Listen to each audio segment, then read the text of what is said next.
समीक्षा से होगा जेडीयू का उद्धार। जेडीयू के 2 दिवसीय बैठक के पहले दिन 4 प्रमंडल के प्रत्याशियों ने रखी राय, पार्टी मजबूती पर ईडी के शिकंजे में फंसे पूर्व विधायक ददन पहलवान। 2004 में दर्ज हुई मनी लॉन्ड्रिंग मामले में कार्रवाई तेज। जाप सुप्रीमो पप्पू यादव की रिहाई को लेकर फिर एकजुट हुए जाप कार्यकर्ता। लखीसराय बेगूसराय के साथ कई जिलों में प्रदर्शन। जयपुर में पूर्व राज्यसभा सांसद अली अनवर अंसारी ने सर्किट हाउस में की प्रेस वार्ता। जातीय जनगणना की उठाई मांग, पीएम को लिखेंगे पत्र। नमस्कार, आप देख रहे हैं डीटीवी भारत और आपके साथ मैं शर्मिला चौहान। खबरों की शुरुआत करेंगे और सबसे पहले बात करेंगे बिहार के राजनीतिक गलियारों की। बिहार में विधानसभा चुनाव के बाद जेडीयू लगातार अपनी शाख को और मजबूत करने में जुटा हुआ है। बता दें, इसको लेकर पार्टी के संसदीय बोर्ड के अध्यक्ष उपेंद्र कुशवाहा लगातार पार्टी को नंबर 1 बनाने में जुटे हैं, तो वहीं अब पार्टी के राष्ट्रीय अध्यक्ष ललन सिंह भी पार्टी को मजबूत करने में जुटे हुए हैं, जिसको लेकर राष्ट्रीय अध्यक्ष की अध्यक्षता में 2 दिवसीय समीक्षा बैठक का आयोजन किया गया। बता दें आपको कि प्रमंडलवार हो रही इस बैठक में पहले दिन 4 प्रमंडलों के पराजित प्रत्याशियों के साथ ही पार्टी के कई अन्य कार्यकर्ताओं ने भी हिस्सा लिया, जिसमें पार्टी को मजबूत करने पर चर्चा की गई।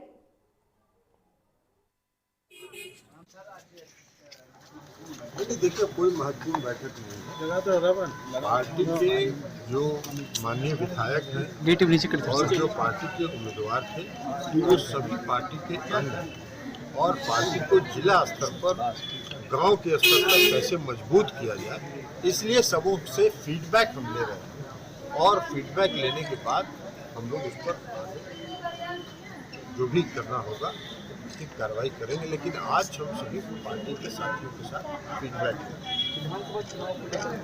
वो विधानसभा चुनाव की समीक्षा पहले हो चुकी। अब आगे संगठन को कैसे मजबूत किया जाए, इस पर उन लोगों से परामर्श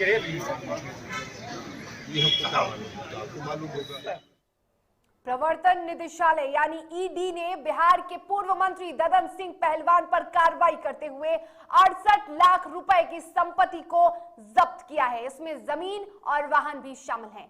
ईडी ने यह कार्रवाई मनी लॉन्ड्रिंग रोधी कानून के तहत जारी अस्थायी आदेश के तहत की है।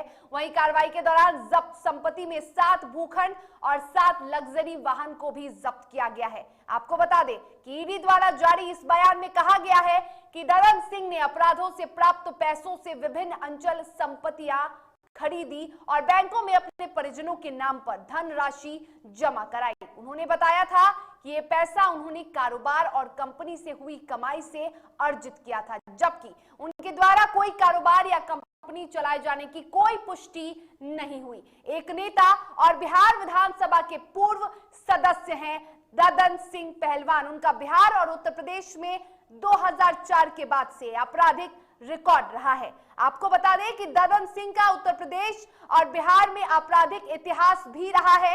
वो राबड़ी देवी की सरकार में भी मंत्री रह चुके हैं। इसके बाद वो जेडीयू में शामिल हुए, लेकिन पहलवान को जेडीयू ने पार्टी विरोधी गतिविधियों के आरोप में पिछले साल पार्टी से निकाल दिया था। पहलवान से नेता बने ददन सिंह बिहार के बक्सर जिले के डुमराव विधानसभा सीट से विधायक चुने गए थे। जब राबड़ी देवी राज्य की सीएम थी, तब वो उनकी सरकार में भी मंत्री रह चुके हैं।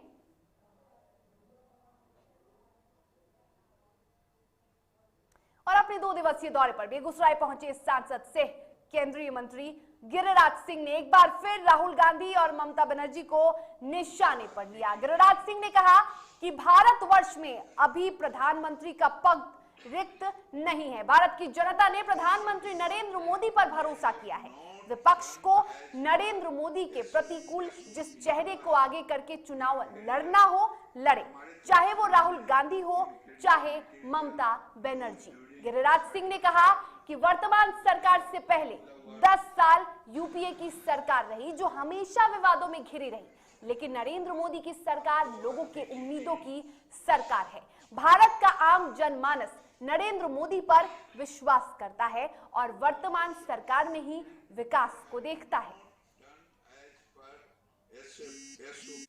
बरौनी रिफाइनरी में जो ब्लास्ट हुआ वो मेरे समझ से एक क्राइम है। दिल्ली से 3 सदस्यीय टीम आई है जो बड़े अधिकारी हैं, संजीव कुमार राजदा, बीके राजदा, कोई टेक्निकल के एक्सपर्ट है, कोई हेल्थ के एक्सपर्ट है, कोई मेंटेनेंस, कुछ तीनों एक्सपर्ट हैं, ईडी हैं। मैंने उनसे कहा है इसे तकनीकी जांच करें और प्रशासनिक भूल कहां हुई है ये दोनों करें। और ये घटना छोटी घटना नहीं है, ये छोटी घटना, और इस पर जो दोषी हों उन पर प्रशासनिक कार्रवाई ही नहीं बल्कि उन पर कानूनी कार्रवाई भी चलनी चाहिए। जनगणना को लेकर बिहार में एक बार फिर से सियासत तेज हो गई है। पटना में आम जनता पार्टी के नेता और कार्यकर्ता सड़कों पर उतरे और उन्होंने जातीय जनगणना के समर्थन में राजभवन मार्च निकाला।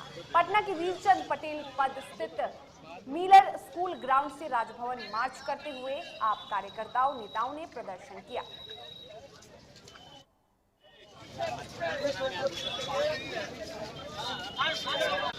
आज आम जनता पार्टी के तमाम समर्थक, साथ में कई छोटे छोटे संगठन और बिहार के कई जिलों से और सभी जिलों से लगभग लोग आ चुके हैं यहाँ, और हम लोग 2 बजे के बाद 2:30 बजे करीब यहाँ से हम लोग प्रस्थान करेंगे और राज्यपाल को ज्ञापन सौंपेंगे।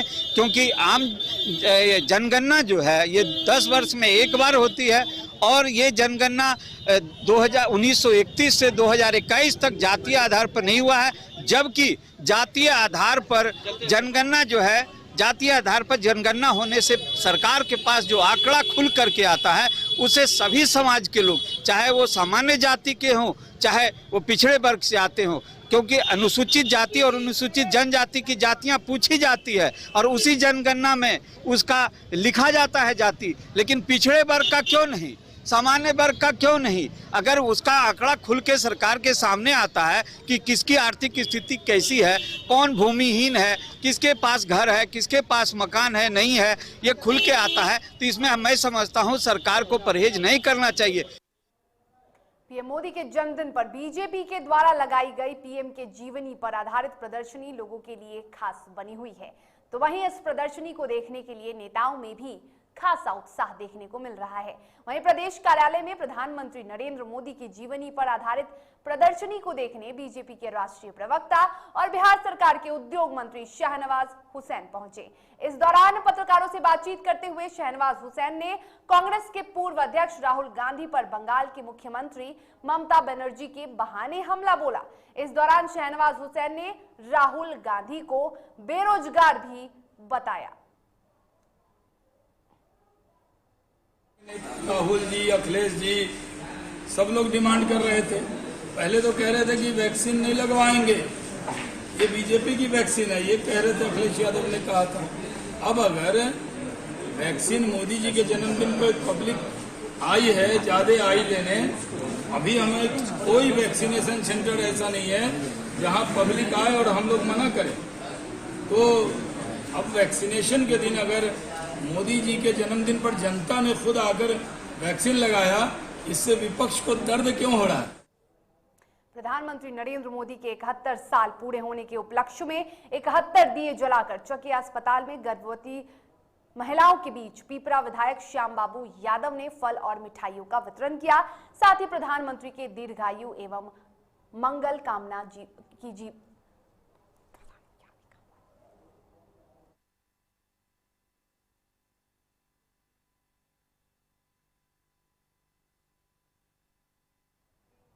और सारण के मशरक में स्कॉर्पियो मामले में महाराजगंज सांसद सिग्रीवाल के खिलाफ जेडीयू नेता कामेश्वर सिंह लगातार आक्रामक रुख अपनाए हुए हैं। शनिवार को जेडीयू नेता कामेश्वर सिंह ने अपने हजारों समर्थकों के साथ सिग्रीवाल का पुतला दहन किया और कहा कि इस मामले में सिग्रीवाल पूरी तरह से दोषी है। उन्होंने कहा कि उन्हें और उनके बेटे को हर हाल में जेल जाना होगा। आपको बता दें कि जेडीयू नेता का आरोप है कि उनके पेट्रोल पंप में महाराजगंज के सांसद जनार्दन सिंह सिग्रीवाल की वजह से छापा पड़ा और उन्हीं के कारण इनकम टैक्स का रेड भी पड़ा।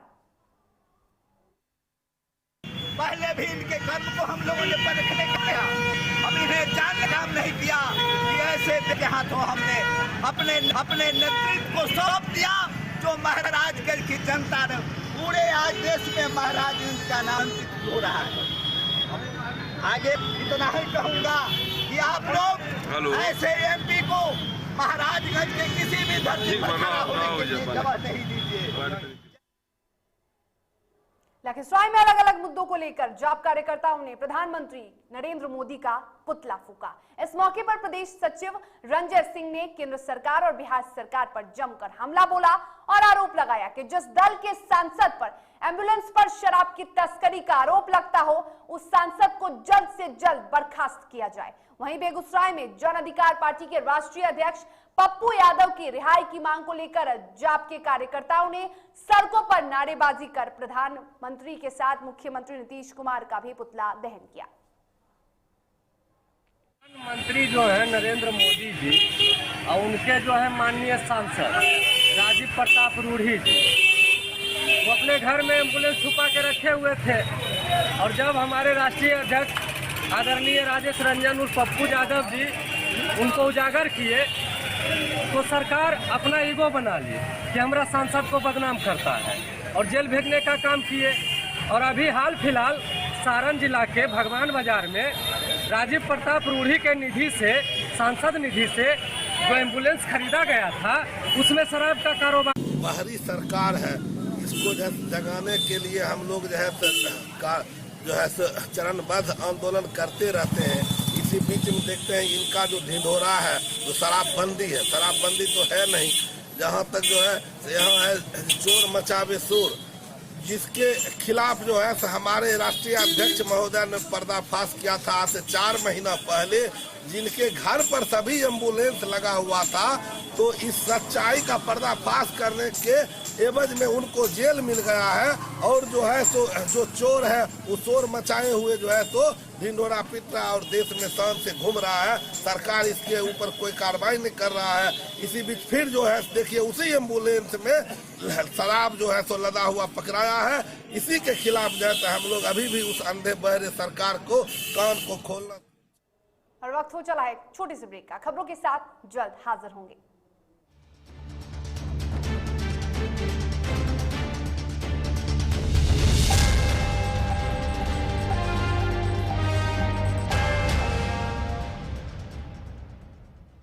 Elite institute. अगर आपके अंदर चाह है तो एलीट आपकी राह है। आईआईटी हो या मेडिकल, आप चाहते हैं अपने आप को उत्कृष्ट दिखाना, आप चाहते हैं खुद को एक आईआईटीएन के रूप में दिखना या मेडिकल के क्षेत्र में आगे बढ़ना, तो एलीट आपके लिए एक बहुत बड़ी ताकत के साथ आपके सामने है। आइए, खुलिए, बढ़िए, पहुंचिए। Elite institute.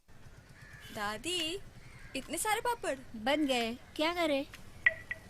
कच्चा पापड़, पक्का पापड़, एक्स्ट्रा पापड़, इंस्टा पापड़, टक्कर दादी की छत का पापड़ विद ऑनलाइन प्रेजेंस बन गया धाकड़। फोन पे करके ऑर्डर ही ऑर्डर, सब वाह हो गए इसको खाकर। कच्चा पापड़, पक्का पापड़, चंडीगढ़ टू चेन्नई बढ़िया सापड़। कच्चा पापड़, पक्का पापड़, एक्स्ट्रा पापड़, इंस्टा पापड़। बिजनेस बढ़ाओ इंडिया के फास्टेस्ट 4G के साथ। स्पीड से बढ़ो विद वी गीगानेट। घर चाहिए, मकान चाहिए कि चाहिए दुकान, या फिर चाहिए जमीन जायदाद, वो भी बिना ब्रोकर, बिना कमीशन के, 100% लीगल। अधिक जानकारी के लिए देखिए हमारा खास कार्यक्रम बिल्डिंग बाजार।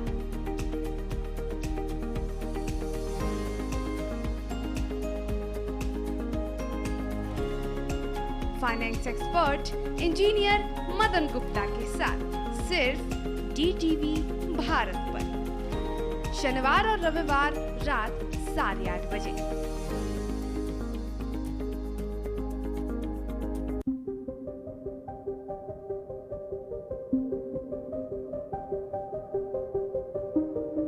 DTV भारत, देश के नाम।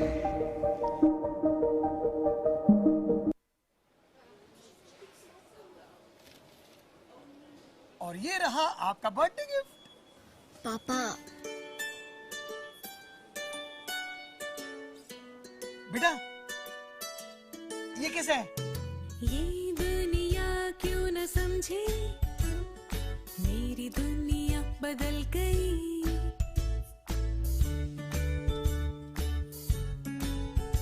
और ये देखो पीहू,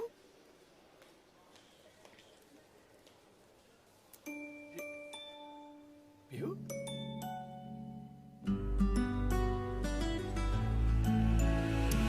गुड़ियों से खेलने वाली तेरी गुड़िया बड़ी हुई। बच्चे कब बड़े हो जाते हैं पता ही नहीं चलता।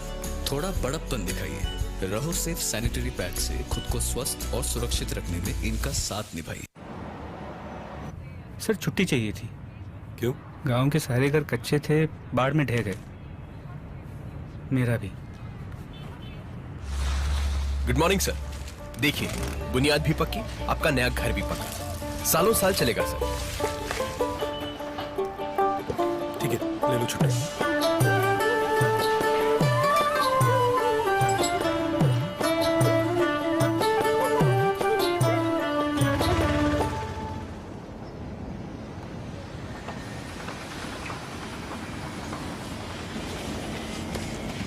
लो, हो गया घर पक्का। छुट्टी कैंसिल।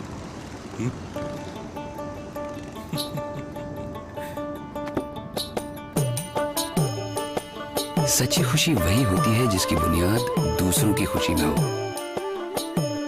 कोणार्क, खुशियों की बुनियाद। अबे गुड्डू ठीक से लगाओ बे, रिश्तेदार आएंगे तो उनको लगना चाहिए ना कि इस घर में हमारे चंदा का कितना मान सम्मान है और आज हम और हमारा परिवार कितना खुश है। हाँ हम तो आपको बताना ही भूल गए, हमारी चंदा इतने सालों बाद गाभन हुई है। हाँ और पहले जो दो खाए ना तो स्वस्थ और तंदुरुस्त कैसे रहेगी। भला हो मधुसूदन गोल्ड पशु आहार का, जिसके देने से हमारी चंदा गाभन हुई और उसको एक रिष्ट पुष्ट बच्चा हुआ। हाँ अगर आप भी अपने पशुओं से करते हैं प्यार तो उन्हें दीजिए सिर्फ और सिर्फ मधुसूदन गोल्ड पशु आहार। भाग खुलेंगे।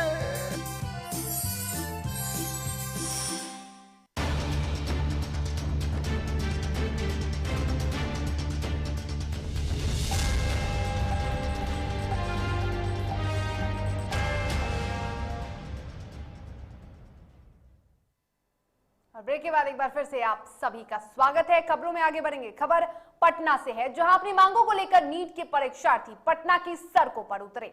उन्होंने सरकार से गुहार लगाते हुए कहा कि हम लोग हिंदी मीडियम के छात्र हैं और हमें जो प्रश्न पत्र मिला वो अंग्रेजी में था। उन्होंने फॉर्म भी हिंदी मीडियम में ही भरा था, लेकिन जो प्रश्न पत्र थे वो अंग्रेजी में आए, जिसको लेकर जब उन्होंने वहां के शिक्षक से बात की तो उनकी एक नहीं सुनी गई और जबरन उन्हें एग्जाम नहीं देने दिया गया, जिसको लेकर पहले तो ये बच्चे राजद के प्रदेश कार्यालय के सामने धरने पर बैठे, लेकिन जब कोई उनकी सुनने नहीं आया तो उन्होंने रोड जाम कर दिया और सड़क पर बैठ गए। जिसके बाद आनन फानन में कोतवाली थाना से पुलिस बल को बुलाया गया और जबरन उन्हें हटाया गया, तब जाकर यातायात व्यवस्था ठीक हुई।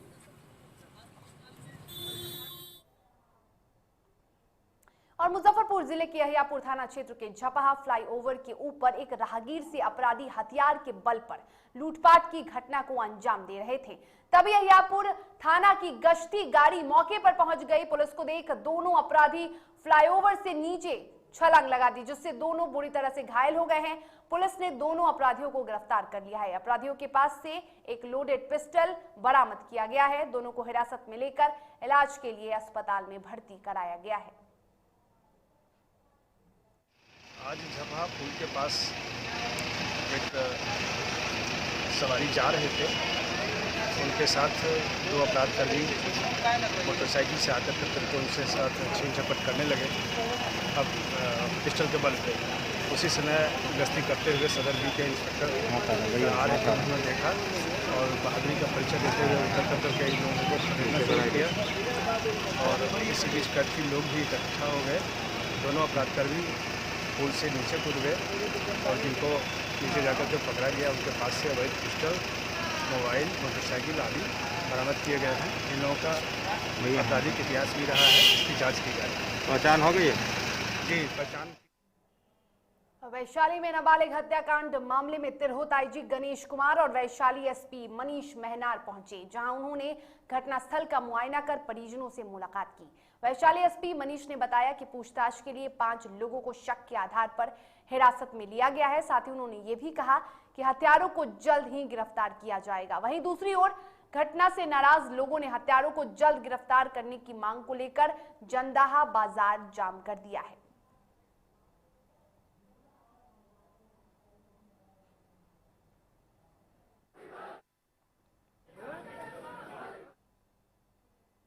नालंदा के बिजवनपर गांव में डीजे बजाने से मना करने पर आरजेडी नेता को लाठी डंडे से पीटकर घायल कर दिया गया।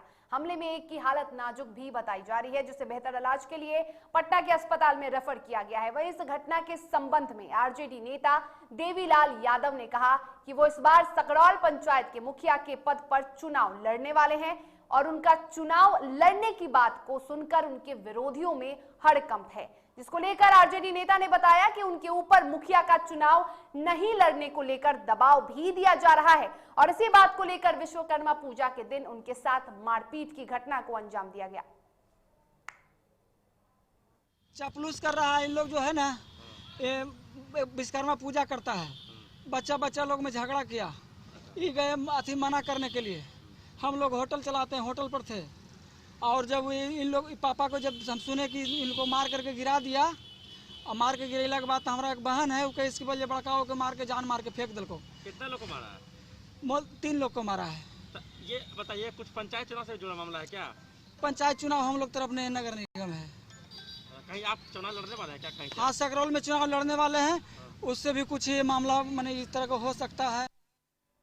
पटना सिटी के अगमकुआ थाना के 0 माइल के सोनाली पंप के पास हरियाणा निर्मित और पंजाब निर्मित भारी मात्रा में शराब ट्रक से बरामद किया गया है। गुप्त सूचना के आधार पर एक्साइज विभाग के अधिकारियों ने घेराबंदी कर महात्मा गांधी सेतु के सोनाली पंप के पास कार्रवाई की। वहीं मौके से ट्रक ड्राइवर और खलासी की भी गिरफ्तारी की गई है, जिससे एक्साइज डिपार्टमेंट के अधिकारियों द्वारा पूछताछ भी की जा रही है।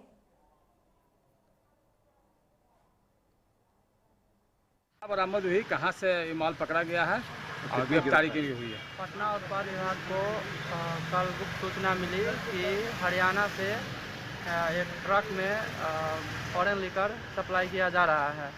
इस क्रम में हमारे उत्पाद विभाग द्वारा प्रिया कुमारी, पंकज कुमार और सहायक आयुक्त उत्पाद के अध्यक्षता में एक रेड किया गया, जिसमें सोनाली पेट्रोल पंप के निकट आगमकुआं जो गांधी सेतु से जो रोड 0 माइल की तरफ आती है, उस पर गाड़ी को रोका गया। रोहतास जिले के काराकाट में पंचायत चुनाव के तीसरे चरण के नामांकन के लिए विभिन्न पदों के प्रत्याशियों का नामांकन जारी है। नामांकन के तीसरे दिन कुल 466 प्रत्याशियों ने नामांकन किया, जिसमें सबसे अधिक वार्ड सदस्य के पद पर कुल 293 प्रत्याशियों ने अपना नामांकन किया। काराकाट प्रखंड के बीडीओ सिद्धार्थ कुमार ने बताया कि प्रखंड क्षेत्र के 19 पंचायत के लिए 6 टेबल बनाए गए हैं, जहां अलग अलग प्रत्याशियों के नामांकन की प्रक्रिया की जा रही है। मजिस्ट्रेट के साथ ही पुलिस बल की भी तैनाती की गई है। लोगों से गाइडलाइन का भी पालन करवाया जा रहा है।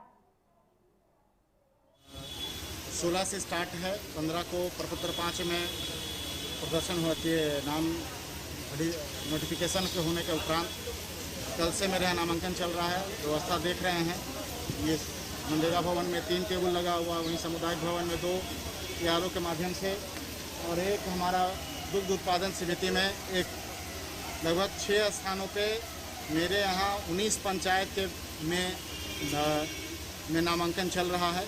उसको पंचायत वाइज विभक्त करके नामांकन कार्य करवाया जा रहा है। सभी यारों को लगभग 3-3 पंचायत दिया गया है।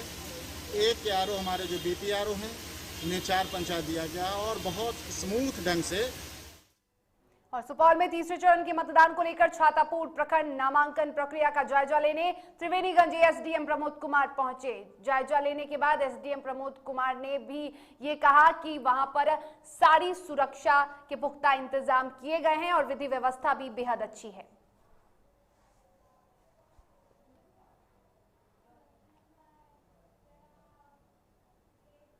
और बिहार के अलग अलग हिस्सों में लगातार हो रहे नाव हादसे के बाद भी सरकार की नींद नहीं खुली है और ना ही हादसों को रोकने के लिए कोई भी पहल किया जा रहा है, जिसका नतीजा ये है कि दानापुर में प्रतिदिन ओवरलोडिंग नाव की सवारी जारी है और सैकड़ों लोग अपनी जान को जोखिम में डालकर सफर करने को मजबूर हैं।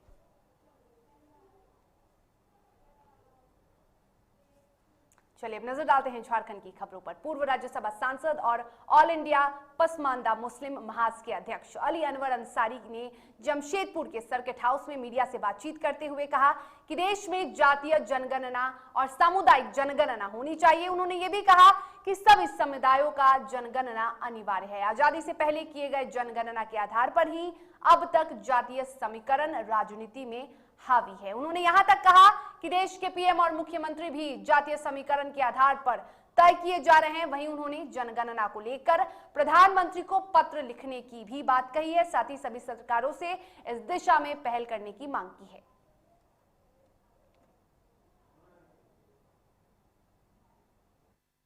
मुस्लिम महाज की तरफ से और उसकी जो पूर्वी सिंहभूम जिला इकाई है उसकी तरफ से ये आयोजित है और हम लोग पूरे देश में जाति जनगणना को लेकर के एक मुहिम हम लोगों ने छेड़ रखा है। आप जानते हैं कई पॉलिटिकल पार्टियां जाति के आधार पर जनगणना कराने की मांग कर रही है। उसमें यहाँ के मुख्यमंत्री माननीय हेमंत सोरेन साहब भी एक डेलीगेशन लेकर के प्रधानमंत्री से मिलने वाले हैं। लेकिन हम लोगों का इसमें कहना यह है कि भाई जाति जनगणना की बात तो हो रही है, लेकिन ऐसा लगता है कि मुस्लिम की उसमें गिनती की बात डिस्कोर्स में अभी तक। और इसी के साथ खबरों के सफर में फिलहाल इतना ही। तब तक के लिए मुझे दीजिए इजाजत, लेकिन आप स्वस्थ रहिए, सुरक्षित रहिए और देखते रहिए DTV भारत। नमस्कार।